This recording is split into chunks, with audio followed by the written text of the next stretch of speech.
तो आज हम चर्चा करेंगे कि फिएट बोगी एलएचबी कोच में D2 D3 के दौरान चेक होने वाले सबसे इंपॉर्टेंट पार्ट्स और असेंबली। उसी में से है व्हील सेट अर्थिंग डिवाइस और एक्सल बियरिंग चेक कैसे करेंगे। मेंटेनेंस के दौरान बेस डिपो में हम 3 तरह के शेड्यूल करते हैं, D1 D2 और D3 शेड्यूल। जो D1 ट्रिप शेड्यूल होती है और D2 प्रत्येक माह ±3 दिन। D3 शेड्यूल प्रत्येक 6 माह में होती है। लेकिन आज सिर्फ हम चर्चा करेंगे D2 और D3 शेड्यूल के बारे में। ऐसे D2 D3 शेड्यूल में बहुत सारे चीज़ों को चेक करना रहता है, टेस्ट करना रहता है, लेकिन उसी में से सबसे इम्पोर्टेंट पार्ट्स है अर्थिंग डिवाइस और एक्सल बियरिंग। तो चलिए आज हम जानते हैं अर्थिंग डिवाइस में लगने वाले पार्ट्स तथा उसके नट बोल्ट तथा उसके टॉर्क और उसके साफ सफाई के लिए कैसे की जाती है। और एक्सल बियरिंग में जो ग्रीस ओजिंग की बहुत सारे केसें आती है जिसके कारण से उसमें आपको रोलर वेलिंग में भी फॉल्ट आने लगती है। उसके रोलर में, उसकी कैप में तथा उसके कोन में भी एक नए नए फॉल्ट आने लगते हैं। बहुत सारे मल्टीपल दोष आने लगते हैं जिसके कारण से कोच को एक्सटेंडेड भी करना पड़ सकता है। और उसके साथ साथ हम बहुत सारे नट बोल्ट के उसके कंपनी के नाम और उसमें लगने वाले बोल्ट की साइज तथा उसके टॉर्क के बारे में जानेंगे। तो चलिए पिक्चर के माध्यम से हम अर्थिंग डिवाइस के सारे असेंबली और उसके सेट को समझते हैं कि कौन कौन से उसमें कंपोनेंट्स यूज होते हैं और कौन कौन से नट बोल्ट यूज होते हैं। सबसे पहले एक्सल एंड कवर और उसके कैप के लिए जो बोल्ट यूज होता है उसमें आपको M820 और 6 mm का एलन की यूज होता है, जो आपको एक्सल एंड के फ्रंट में ही लगे रहते हैं। और उसमें हम 21 Nm का न्यूटन मीटर का टॉर्क देंगे। और उसके एक्सल एंड कवर में जो 4 बोल्ट लगे रहते हैं वो बोल्ट का साइज आपको M16x50 का स्क्रू बोल्ट का यूज होता है। और इसमें बहुत सारे कंपनियों का भी नट बोल्ट आते हैं। जैसे बहुत सारे कंपनी है, आपको TVS, LPS, टफ, DFL, आप फोटो में देख सकते हैं, बहुत सारे कंपनियों का नाम लिखा है उसमें। और एक्सल एंड कवर में आपको उसको टाइट करने के लिए 170 न्यूटन मीटर का टॉर्क लगाएंगे और 24 का स्पैनर लगाएंगे। और तीसरा कंपोनेंट है आपको ब्लैंकिंग प्लग और चौथा कंपोनेंट है आपको केबल ग्लैंड, जो आपको बॉडी और बोगी से कनेक्ट करते हैं। इसी प्रकार से निचले फोटो में देख सकते हैं आप कार्बन ब्रश असेंबली। इसमें 2 कार्बन ब्रश लगे रहते हैं जो एक होल्डर में फिट रहता है। और कार्बन ब्रश को टाइट रखने के लिए 2 क्लिप का यूज होता है। इन सारे असेंबली को फिट करने के लिए हम इसमें 3 तरह का बोल्ट यूज करते हैं। तो चलिए कौन कौन से बोल्ट यूज करते हैं और उसका टॉर्क क्या है। पहला आपको M6 एंड 15 M6x15 और उसको टाइट करने के लिए हम 10 का स्पैनर यूज करेंगे। जो कार्बन ब्रश में 2 वायर निकले रहते हैं उसको फिट करने के लिए हम M6x50 बोल्ट का यूज करेंगे। और दूसरा बोल्ट है आपको M8, जो कार्बन ब्रश होल्डर है, उसको फिट करने के लिए 3 ट्रायंगल शेप में जो बोल्ट लगे रहते हैं बोल्ट, हम उसका यूज करेंगे। और उसमें 21 Nm न्यूटन मीटर का टॉर्क देंगे और 13 का स्पैनर से उसको हम खोलेंगे और टाइट करेंगे।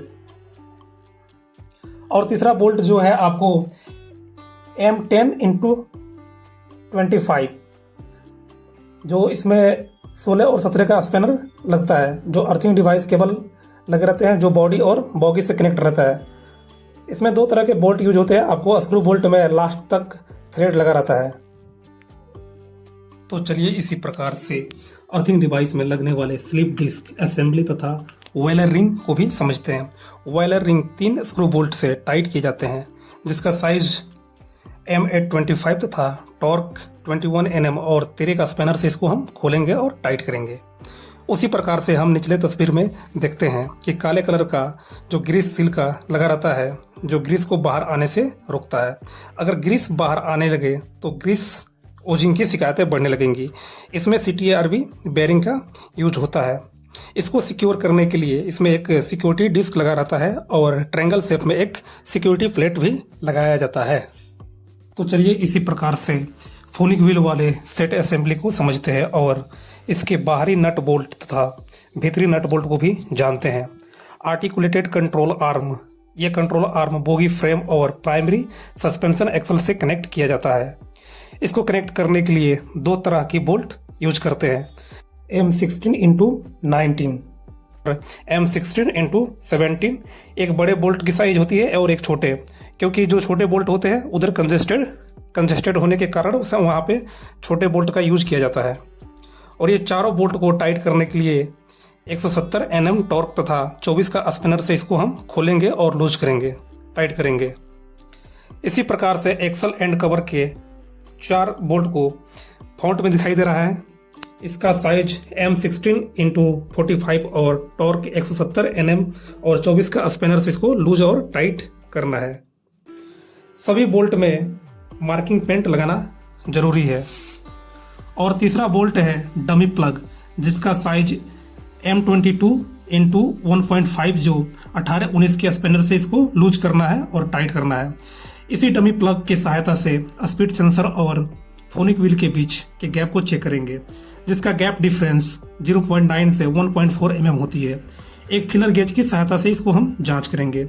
निचले तस्वीर में कवर को हटा दिया गया है, जिसमें फोनिक व्हील दिखाई दे रहे हैं।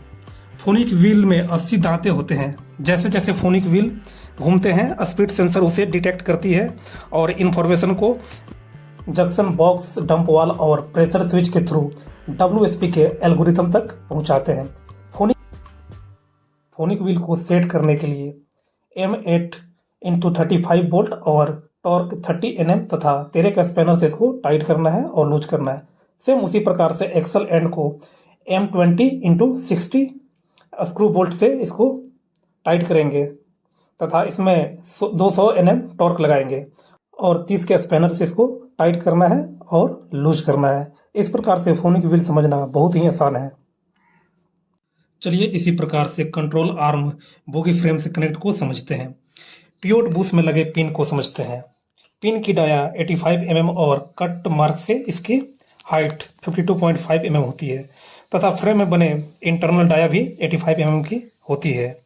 और फिक्सन बॉल ज्वाइंट जो ब्लॉक भी कहते हैं, इसका कट ऑफ डेप्थ 9 mm की होती है। अगर 9 mm से ज़्यादा बढ़ जाए तो इसको हम चेंज कर देंगे। इसका सारा मेजरमेंट एक बर्नियर कैलिपर की सहायता से चेक करेंगे। इसके ब्लॉक के साथ जो बोल्ट लगाए जाते हैं वो M20x100 और 340 Nm का टॉर्क से टाइट करेंगे और इसको लूज करने के लिए हम 30 का स्पिनर लगाएंगे।